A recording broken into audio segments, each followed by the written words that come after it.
بارانی رحمتِ رمضان، بارانی رحمتِ رمضان، رحمتِ رمضان، بارانی رحمتِ رمضان۔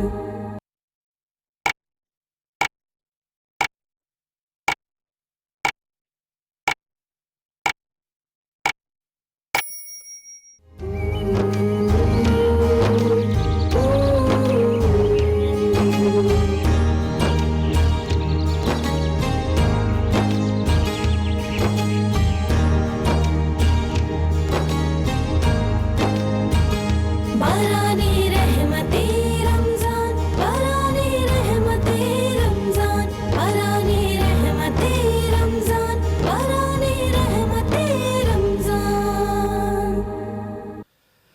أعوذ بالله من الشيطان الرجيم.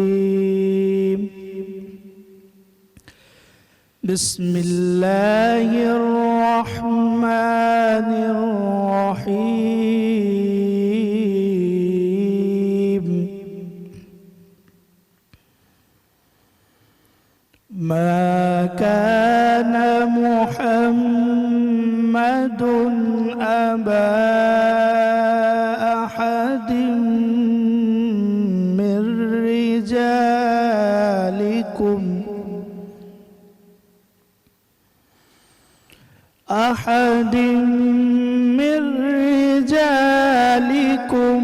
ولكن رسول الله وخاتم النبيين،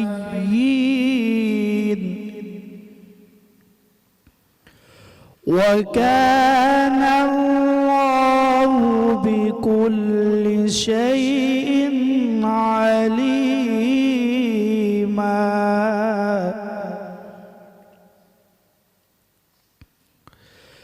يا أيها الذين آمنوا اذكروا الله ذكرا كثيرا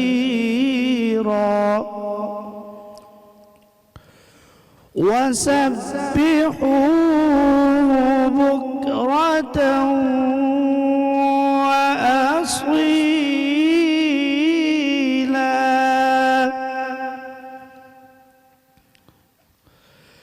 والذي يصلي عليكم وملائكته ليخرجكم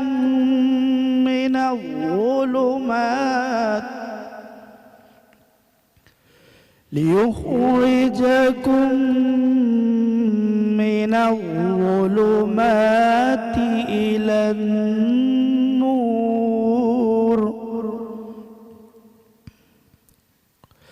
وكان بالمؤمنين رحيما.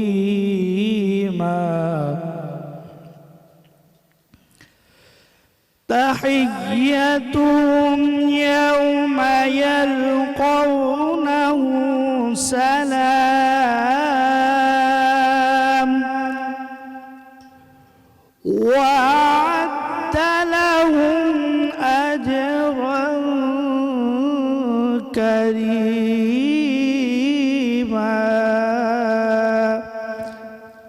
آمنت بالله صدق الله العظيم. سبحان اللہ. اعوذ باللہ من الشیطان الرجیم. بسم اللہ الرحمن الرحیم. باران رحمت. آج نیوز کی سحری ٹرانسمیشن میں ہوں آپ کا میزبان سید شہریار آسم. آج ہم 16ویں سحری کی نشست میں موجود ہیں اور اپنی نشست کا آغاز اس بات سے کروں گا کہ رلانا ہر کسی کو آتا ہے، ہنسانا بھی ہر کسی کو آتا ہے.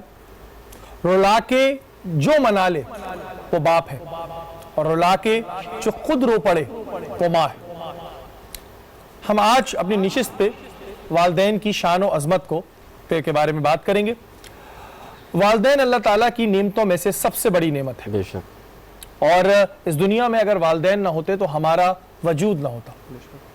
اگر ماں نہ ہوتی تو ہوتا ہے تو اسے دلاسا دینے والا کوئی نہیں ہوتا، اور اگر باپ نہ ہوتا تو اس دنیا میں جو ہم جی رہے ہوتے ہیں، جو مشورے کرتے ہیں، اس کو دینے والا کوئی نہ ہوتا۔ جو لوگ اپنے والدین کا احترام نہیں کرتے، ان کے لیے کیا حکم ہے؟ ہمیں اپنے والدین کا احترام کس طرح کرنا چاہیے؟ آج کی نشست میں ہم جانیں گے۔ ہمارے ساتھ موجود ہیں مفتی محسن الزماں صاحب، السلام علیکم۔ السلام ورحمۃ اللہ وبرکاتہ۔ جزاک اللہ۔ اپنے مہمانوں کا تعارف آپ سے کراؤں۔ ہمارے ساتھ موجود ہیں بدر شاہ، قرآن تھراپسٹ ہیں، السلام علیکم۔ وعلیکم السلام۔ ان کے برابر میں موجود ہیں سید ماس، ایجوکیشن فیلڈ سے ان کا تعلق ہے، السلام علیکم۔ وعلیکم السلام۔ اپنی نشست کو آگے بڑھاتے ہیں۔ ہمارے ساتھ نعت خوانی کے فرائض انجام دینے کے لیے موجود ہیں قاری محمود۔ ان سے درخواست کروں گا کہ نعت شریف پیش کریں۔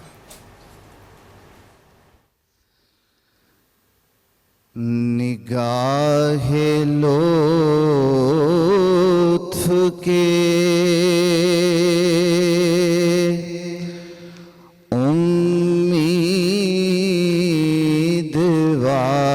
امیدوار ہم بھی ہیں،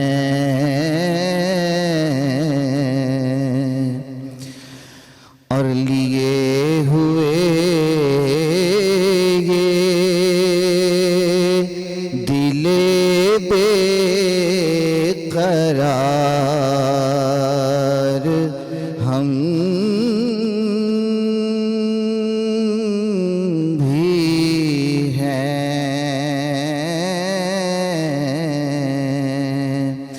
نگاہ لطف کے ہمارے دستے تمنا کی لاج بھی رکھنا،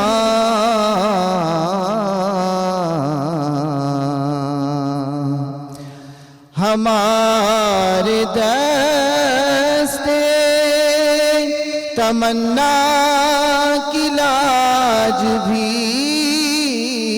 رکھنا،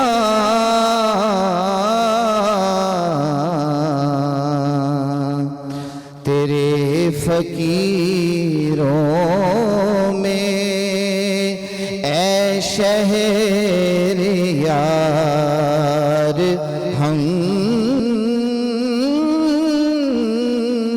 بھی ہیں، اور جو سر پہ رکھنے کو مل جائے نال پاک حضور،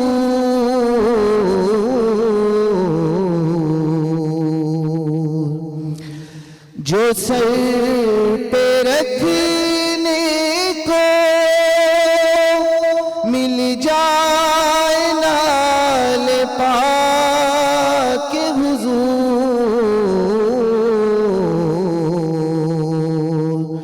تو پھر کہیں گے کہ ہاں تاجدار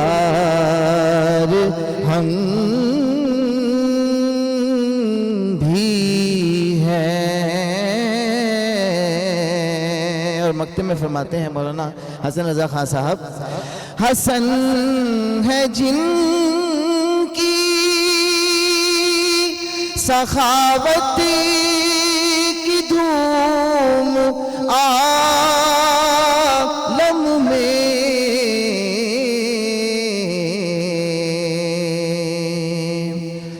حسن ہے جن کی سخاوت کی دھوم عالم میں،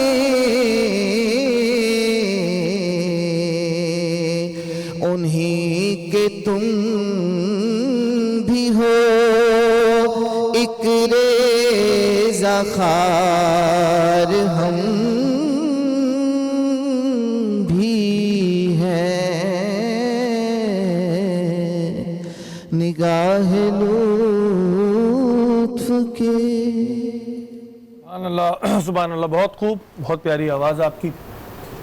آتے ہیں اپنے مہمانوں کی جانب اور بدر بھائی آپ سے شروع کروں گا جی کہ ہم آپ کو پہلے سے جانتے ہیں ماشاءاللہ آپ کا ایک بڑا تعلق رہا جرنلزم سے. بالکل. جرنلزم کے بعد قرآن تھراپسٹ, تو یہ کیسے ایک دم چینج آیا؟ شریف بھائی بہت سارے سلسلے چلتے چلتے راستے اللہ تعالیٰ بنا دیتا ہے, کیونکہ میں بیسکلی جرنلسٹ تھا, مختلف چیزوں پہ ریسرچ کرتا تھا, خبروں کے پیچھے رہتا تھا. میرے سامنے 2 شخصیات کا ذکر سامنے آیا ہے. ہمارے بہت اچھے دوست ہیں, ڈپٹی گورنر ہیں اسٹیٹ بینک کے, ابھی ریسنٹلی ریٹائر ہوئے, قاضی عبد المقتدر. انہوں نے ایک بزرگ کے بارے میں بتایا, ان کا نام ہے حضرت شیخ منظور حسین سندھی مدنی رحمۃ اللہ علیہ. انہوں نے ان کے بارے میں بتایا کہ یہ لاڑکانہ میں پیدا ہوئے اور ان کا انتقال کراچی میں ہوا. 28 شوال 1988 کا یہ واقعہ ہے. ان کی ڈیڈ باڈی اس کراچی سے مدینہ منورہ لے جائی گئی اور مسجد نبوی کے پیش امام نے ان کی نماز جنازہ پڑھائی اور جنت البقیع میں مدفون ہے. ماشاءاللہ. تو میرے لیے ایک سوال پیدا ہوا کہ ایسا کون سا کام انہوں نے کیا جو اللہ تعالیٰ نے ان پہ اتنا خاص کرم فرمایا. بے شک. پھر ایک اور دوسرے ہمارے بہت اچھے دوست ہیں جن کا نام ہے عرفان محمود برق. یہ غیر مسلم تھے اور پھر مسلمان ہوئے, اسی طرح وہ چلتے رہے. ان دونوں شخصیات جو تھے یہ حضور پاک صلی اللہ علیہ وسلم کی عزت و ناموس میں کام کرتے رہے. ماشاءاللہ ماشاءاللہ. مجھے بڑا شوق ہوا کہ اتنے بڑے انعامات سعودی گورنمنٹ اسپیشل پرمیشن جاری کرتی ہے اور اتنا پروٹوکول ملتا ہے. مین چیزوں میں لگا, دیکھتا گیا, پھر اللہ تعالیٰ نے بڑا خاص کرم فرمایا اور بہت ساری چیزوں اور تحقیق کے بعد اس مقام پہ پہنچے کہ بہت سارے ایسے غیر مسلموں کو الحمدللہ کلمہ پڑھایا جو حضور پاک صلی اللہ علیہ وسلم کو آخری نبی نہیں مانتے تھے. اس کا اللہ تعالیٰ نے انعام یہ دیا کہ ایک بزرگ جو یو کے میں ہوتے ہیں, ان کا نام ہے پیر عثمان غنی, بہت بڑے عاشق رسول ہیں ماشاءاللہ. اور انہیں ایک بزرگ نے قرآن کی کچھ آیتیں بخشیں. ماشاءاللہ. اس اللہ تعالیٰ نے حضور پاک صلی اللہ علیہ وسلم سے محبت کے اس صلے میں ان سے ملاقات کروائی اور پیر عثمان غنی صاحب نے ہمیں وہ قرآن کی آیتیں ہمیں بخشیں. ماشاءاللہ. اب ہم کام کرتے ہیں کینسر کا, قرآن تھراپی سے, قرآن ہیلنگ اس میں کہہ لیں. ہمارے پاس جو لوگ آتے ہیں وہ تمام ہاسپٹل سے بالکل فارغ ہو کر آتے ہیں, یعنی کہ وہ کینسر کا تو آپ کو پتہ ہے کہ اس میں کوئی جواب نہیں ہوتا, لاسٹ اسٹیج ہوتا ہے. بالکل وہ ہر جگہ سے تمام ہاسپٹل سے ہو کر آتے ہیں, کیمو سے فارغ ہو جاتے ہیں اور مختلف جو ادویات ہوتی ہیں. کینسر کا جو پیشنٹ ہوتا ہے اس کے پاس الٹی گنتی ہوتی ہے, ڈاکٹر اس کو بتا دیتا ہے کہ آپ نے 1 مہینے میں مرنا ہے. بالکل, آپ کے پاس اتنے دن ہیں. ٹھیک ہے, آپ کے پاس اتنے دن ہیں. وہ الٹی گنتی سے آتا ہے ہمارے پاس, 28 دن رہ گئے, 27 دن رہ گئے, 26 دن رہ گئے. وہ اپنا سب کچھ لٹا کر آتا ہے, ہم فری آف کاسٹ کرتے ہیں, فی سبیل اللہ, ماشاءاللہ. سب کچھ لٹا کے آتا ہے. آپ یقین کیجئے قرآن پاک میں اللہ تعالیٰ نے تمام مسئلوں کا حل رکھا. بے شک. بے شک. اور جب ہم اس قرآن کی آیتوں سے اسے دم کرتے ہیں تو الحمدللہ ہم اپنے مریض کا علاج تو خود کرتے ہیں, لیکن اس کی صحیح ہونے کی رپورٹ اس شہر کے سب سے بڑے ہاسپٹل کی لیب سے کرواتے ہیں. آپ دنیا کے کسی بھی لیب میں جا کے اپنے جو کینسر کے پیشنٹ ہیں وہ اس کی جا کے لیب سے رپورٹ لے کر آئیں. ہمارے پاس کیونکہ کوئی لیب نہیں ہے. اچھا مجھے بتائیں, جو آپ لوگ قرآن تھراپی کرتے ہیں یہ پہلے سے ہوتا ہوا؟ جی بالکل. دیکھیں آپ نے مختلف اس وقت ڈینگی آیا تو آپ نے قرآن کی آیت دیکھی, یہ قرآن تھراپی تو ہے نا. آپ کسی بزرگ کے پاس جاتے ہیں, وہ آپ کو دم کرتے ہیں قرآن کی آیتوں سے, ٹھیک ہے نا, آپ کو قرآن کی, یہ قرآن تھراپی ہے, یہی ساری چیزیں. اچھا, اس میں بہت سارے ابھی سوالات ہیں, وہ میں بالکل آپ سے پوچھوں گا. معاذ آپ کی جانب آتا ہوں, آپ کا تعلق ایجوکیشن فیلڈ سے تو ہے بالکل, لیکن جو ابھی کووڈ کے دن تھے اس میں ماشاءاللہ آپ لوگوں کی ٹیم ایوریسٹ نے بہت کام کیا. اور مجھے ذرا ان کو بتائیے, میں تو دیکھ ہی رہا تھا, تھوڑا سا ہمارے ناظرین کو بتائیے کن کن سیکٹرز میں کام کیا اور یہ خیال کیسا ہے, کیونکہ آپ لوگوں کا تعلق تو ایجوکیشن فیلڈ سے تھا, یہ خیال کیسا ہے؟ دیکھیں, ہم نے اپنے بڑوں سے ہمیشہ یہ بات سنی ہے کہ انسان اگر دنیا میں آئے تو ہر شخص کا کسی دوسرے شخص سے کنیکشن لازمی ہے.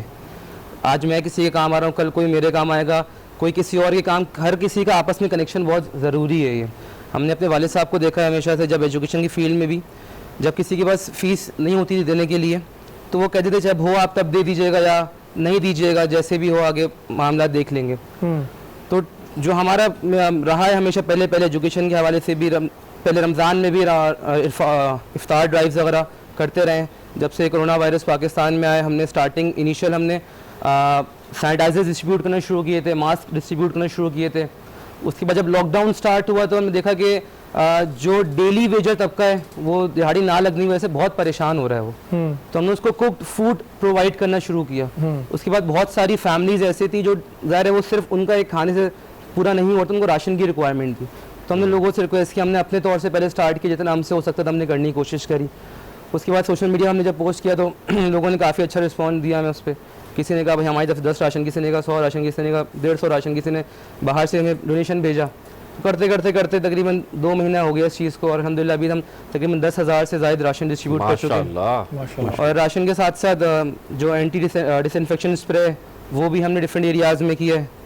اور اب آسان رمضان پروگرام بھی ہم نے کیا ہے، جس کے تحت ہم نے دیکھا جب جیسی رمضان ہے ویسے لوگ پریشان تھے، سیلریز کم مل رہی تھی لوگوں کو، ویجز نہیں مل رہی تھیں، لوگ پریشان تھے. اور اس کو جب رمضان آیا تو دنیا بھر میں یہ ہوتا ہے جب ان کا کوئی فیسٹیول ہوتا ہے تو ریٹس جو ہیں چیزوں کے کم ہو جاتے ہیں.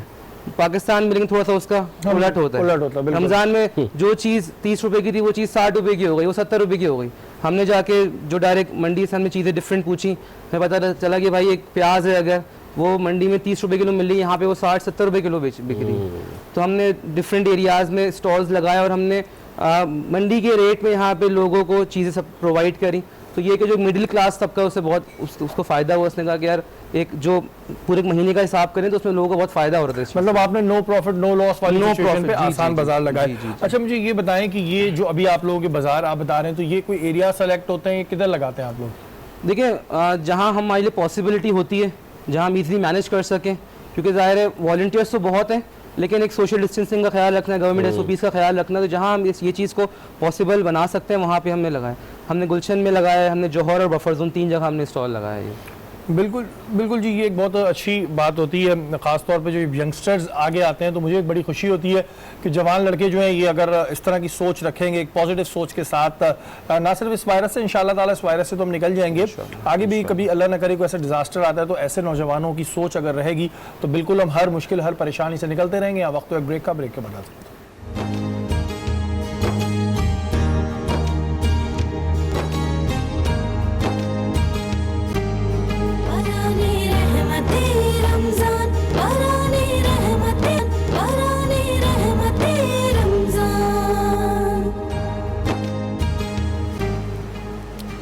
باران رحمت آج نیوز کی سحری ٹرانسمیشن میں ایک بار پھر آپ کو خوش آمدید کہتے ہیں اور اس وقت ہم موجود ہیں صوبیہ کے ساتھ. السلام علیکم. وعلیکم السلام. صوبیہ کیسی ہیں آپ؟ اللہ کا شکر. آپ بتائیں. میں بالکل ٹھیک ہوں. اچھا جناب، آج کچھ الگ سا لگ رہا ہے مجھے. کچن کیا بنا رہی ہیں آپ؟ آج ہم بنا رہے ہیں پران کی ڈش. پران کی ڈش؟ جی بالکل ٹھیک ہے. آج ہم بنا رہے ہیں چلی گارلک پران وتھ بٹر رائس. اوکے. تو بیسکلی اس میں کیا ہوتا ہے، پرانس کو ہم میں نے ایک بیٹر بنا کے رکھ لیا ہے جس میں آپ کا میدا ہے، کارن فلاور ہے، بلیک پیپر ہے، 1 ایگ اور سویا ساس کے ساتھ 1 کپ کے ساتھ ہم نے اس کو بیٹر بنا لیا ہے. پانی ایڈ نہیں کریں گے. اس کے اندر ہم اپنے پران کو ڈپ کر کے اس کو ڈیپ فرائی کریں گے. ان کو نکالنے کے بعد ہم اس کو ایک ساس بنائیں گے جس میں ہمیں ضرورت پڑے گی فریش جنجر، فریش گارلک کی، ہری مرچ، کالی مرچ، چلی وہ نمک کی، کٹی ہوئی لال مرچ کی، ونیگر، چلی ساس، سویا ساس. اور اینڈ میں جب یہ ساس بن جائے گا پانی ڈال کے ہم جو کارن فلاور کو ڈیلیوٹ کر کے ڈالیں گے تاکہ گریوی بن جائے. گریوی بنانے کے بعد ہم اس میں شملہ مرچ ڈالیں گے اور ہری پیاز اور پھر پران ڈال کے اس کو مکس کریں گے. جی اچھا یہ مجھے بتائیں کہ یہ جتنا بھی آپ نے ٹائم ڈیوریشن بتایا ہے تو اس میں کتنے ڈیوریشن میں تیار ہو جاتی ہے؟ بیسکلی اگر آپ پہلے سے پریپ کر کے رکھیں تو جلدی ہو جاتی ہے، بٹ آلموسٹ 1 آور کے اندر ہو جائے گی. 1 آور کے اندر ہو جائے گی. یہ اسپائسی ہوں گے؟ وہ اسپائسی بولو، یہ کیا ہوتا ہے وہ اس کے اوپر ایک چیز ہوتی ہے، میرے منہ میں بھی نام نہیں آ رہا، آپ لوگوں کو پتا ہوگا. کرسپی. جی بالکل کرسپی ہوں گے، اس لیے میں اینڈ میں ڈالوں گی پرانس کیونکہ ہم اس کو ڈیپ فرائی کریں گے. تو اگر ہم پہلے ڈال دیں گے تو سوگی ہو جائیں گے. میں یہی پریفر کرتی ہوں ویجز کو بھی آپ کو اینڈ میں ڈالنا چاہیے. ان کو بالکل ہم پکا کے اس کا سارا نیوٹریشن جلا دیتے ہیں پھر کھاتے تو وہ مت کریں. چلیں جی بالکل ہم کرسپی پرانس جو ہیں وہ ٹرائی کریں گے اور اپنی نشست کو آگے بڑھاتے ہیں. ہماری نشست میں ہمارے ساتھ موجود ہیں شعیب امیر، اور پہلے بھی بہت دفعہ ہماری نشستوں میں آ چکے ہیں. بہت خوبصورت آواز ہے ان کی. ان سے درخواست کروں گا کہ نعت شریف پیش کریں. در نبی پر پڑا رہوں گا، پڑے ہی رہنے سے کام ہوگا. کبھی تو قسمت کھلے گی میری، تو میرا سلام ہوگا، کبھی تو قسمت کھولے گی میری، کبھی تو میرا سلام ہوگا۔ خلاف معشوق کچھ ہوا ہے، نہ کوئی عاشق سے کام ہوگا، خلاف معشوق کچھ ہوا ہے، نہ کوئی عاشق سے کام ہوگا، خدا بھی ہوگا ادھر ہی ہے دل جدھر وہ عالی مقام ہوگا، خدا بھی ہوگا ادھر ہی ہے دل جدھر وہ عالی مقام ہوگا۔ کیے ہی جاؤں گا عرض مطلب، ملے گا جب تک نہ دل کا مطلب، کیے ہی جاؤں گا عرض مطلب، ملے گا جب تک نہ دل کا مطلب، نہ شام مطلب کی صبح ہوگی، نہ یہ فسانہ تمام ہوگا، در نبی پر پڑا رہوں گا، پڑے ہی رہنے سے کام ہوگا، کبھی تو قسمت کھولے گی میری، کبھی تو میرا سلام ہوگا۔ بہت خوب شعیب بھائی، بہت خوب، ماشاءاللہ، بہت پیاری آواز، اور ہر نشست میں آپ کی آواز سن کے بڑی خوشی ہوتی ہے، اور اللہ تعالیٰ بہت ساری خوشیاں آپ کو نصیب عطا فرمائے۔ آتے ہیں اپنے موضوع کی جانب۔ مفتی صاحب، آپ سے میں پوچھوں گا کہ قرآن پاک میں والدین کے بارے میں کیا حکم آیا؟ اعوذ باللہ من الشیطان الرجیم، بسم اللہ الرحمن الرحیم۔ قال اللہ تعالیٰ فی القرآن المجید وبالوالدین احسانا آمنت باللہ صدق اللہ العظیم۔ وقال اللہ تعالیٰ مقاما آخر فلا تقل لهم اف ولا تنہر آمنت باللہ صدق اللہ العظیم۔ قرآن حکیم فرقان حمید میں والدین کی عظمت کو اللہ نے اس طریقے سے بیان فرمایا ہے کہ ایک جگہ فرمایا کہ ان کے ساتھ احسان کے ساتھ پیش آؤ، اور پھر ایک جگہ اپنے واضح طور پر فرمایا کہ کس طرح سے پیش آنا ہے، کہ جب تم ان سے گفتگو کرو، جو میں نے آپ کے سامنے آیت کا جو مفہوم بیان فرمایا کہ اف بھی نہیں کرنا اور نہ جھڑکنا، یعنی کہ اف تو ایک بات ہے کہ بھائی تم نے اف نہیں کیا، بلکہ جھڑکنا بھی نہیں ہے، اور پھر کیا کرنا ہے، کریم کال کے ساتھ، شفقت کے ساتھ، محبت کے ساتھ ان سے گفتگو کرنی۔ اور یہاں قرآن میں کا جو فرمایا کہ اپنے بازوؤں کو، یعنی محبت کے ساتھ ان کے ساتھ پیش آنا ہے، اور ساتھ ساتھ ان کو اپنے رحمت والے بازو کو حکم آیا کہ پھیلا دینا ہے کہ ہم ہیں نا آپ کی خدمت کے لیے، اور دعا کرنی ہے۔ قرآن کی جو الفاظ ہیں کہ اس طریقے سے جس طرح اے میرے رب ان پر رحم فرما، جس طرح انہوں نے مجھ پر بچپن میں شفقت و رحم فرمایا.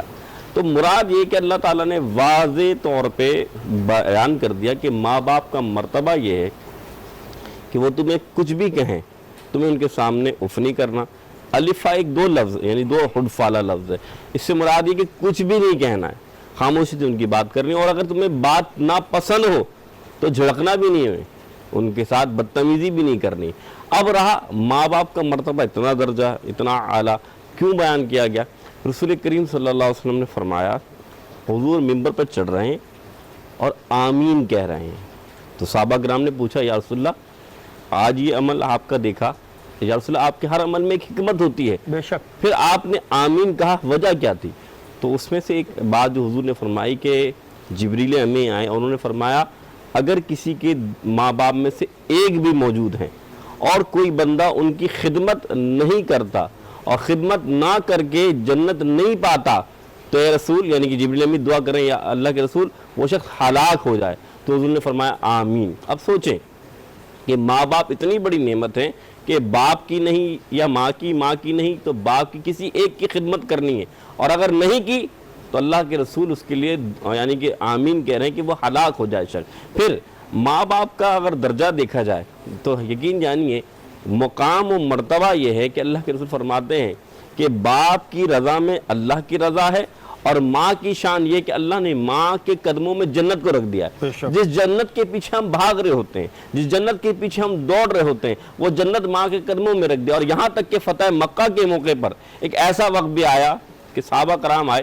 اور کہنے لگے یا رسول اللہ ہم کعبے کو چومنا چاہتے ہیں. فرمایا تم نے کعبے کو چومنا ٹھیک ہے لیکن تمہاری ماں زندہ ہے. اس صحابی رسول نے فرمایا آقا زندہ ہے. فرمایا تم ایک کام کرو, کعبے کو چومنا بڑا مقام لیکن تو اپنی ماں کے قدموں کو چوم لو, اللہ تمہاری نظر کو پوری کر دے گا. بے شک جی, جو والدین کی ہمارے لیے کوششیں ہوتی ہیں, جو محنتیں ہوتی ہیں, اگر ہم سوچنا شروع کریں تو آپ یقین مانیں کہ ہم تو کچھ بھی اس کا احسان نہیں اتار سکتے. لیکن بات یہ ہوتی ہے کہ جیسے جیسے بڑے ہونے لگتے ہیں اس کے بعد چینجز آنے لگتی ہیں لوگوں میں, اور پھر انہیں یہ لگنے لگتا ہے کہ جی اب ہم کما رہے ہیں, ہم انڈیپینڈنٹ ہو گئے. تو آپ جو کما رہے ہوتے ہیں اس میں آپ کا کمال نہیں ہوتا جب آپ اتنے سے ہوتے ہیں, جب گود میں آتے ہیں, اور آپ کو یہاں تک پہنچانے میں ماں باپ کا بڑا رول ہوتا ہے. مفتی صاحب یہ ایک چیز بڑی ہمارے ہاں عموماً میں نے دیکھا ہے کہ وہ جب ماں باپ ضعیف ہو جاتے ہیں تو پھر وہ ایک اولاد میں, کچھ اولادوں میں یہ ایک رویہ آ جاتا ہے کہ بس جی کہ ہم کر رہے ہیں, پھر اگر ان کے پیسے باندھیں گے تو اتنے کم باندھیں گے, اس سے زیادہ تو 3 گنا زیادہ ان کے بچے کی پاکٹ منی ہوگی. بالکل ایسے یہ ہوتا ہے کہ جی میں آپ کو مہینے کے 3000 دوں گا, 2000 دوں گا, جبکہ بچہ 10,000 روپے کی پاکٹ منی کر رہا ہے. ایسے لوگوں کے بارے میں کیا کہیں؟ دیکھیں اللہ کے رسول صلی اللہ علیہ وسلم نے تو واضح طور پر فرما دیا کہ تو بھی اپنے والد کا اور تیرے پیسے بھی اپنے والد کے.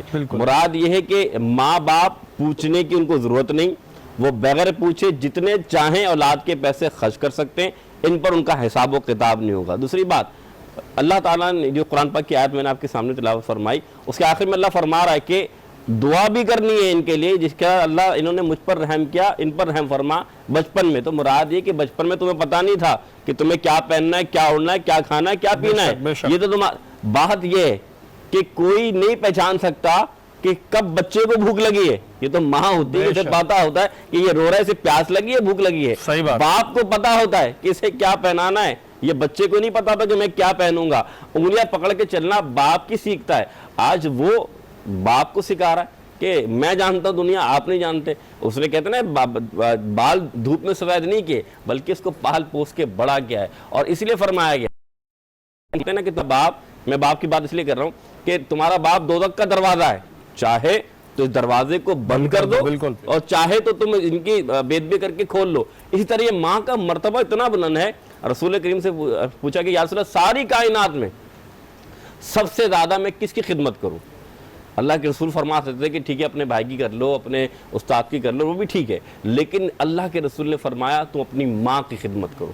پھر دوبارہ پوچھا, 3 مرتبہ پوچھا, تو 3 گنا زیادہ مقام و مرتبہ ماں کا بلند ہے, 1 گنا باپ کا بلند ہے. بالکل جی, یہ اب آپ خود اس چیز کا فیصلہ کریں. وہ تمام لوگ جو آج اپنے والد کو یہ کہتے ہیں کہ جی آپ کو نہیں پتا ہمیں پتا ہے, میں اس بات کو بالکل ایگری کرتا ہوں کہ ٹھیک ہے جنریشن گیپ ہوتا ہے, لیکن یہ جو ایک بات کہنا کتنا دکھ محسوس کرانے والی بات ہوتی ہے اپنے والد کو یا اپنی والدہ کو کہ آپ کو نہیں پتا. چلیں آپ کو زیادہ پتا ہے, مان لیتے ہیں کہ اب دور جدید کے ساتھ آپ نے ٹیکنالوجی, تو وہ جو اتنا کچھ آپ کو پتا ہے اس کے پیچھے بھی تو ماں باپ کا ہاتھ تھا. انہوں نے آپ کو اسکول میں کرایا, اچھے کالج میں کرایا, اچھی یونیورسٹی میں کرایا, تو آج آپ اس قابل ہیں. اگر آپ کو پتہ بھی ہے تو وہ بولنے کی ضرورت نہیں ہے, اس کا بڑا گناہ ہوتا ہے.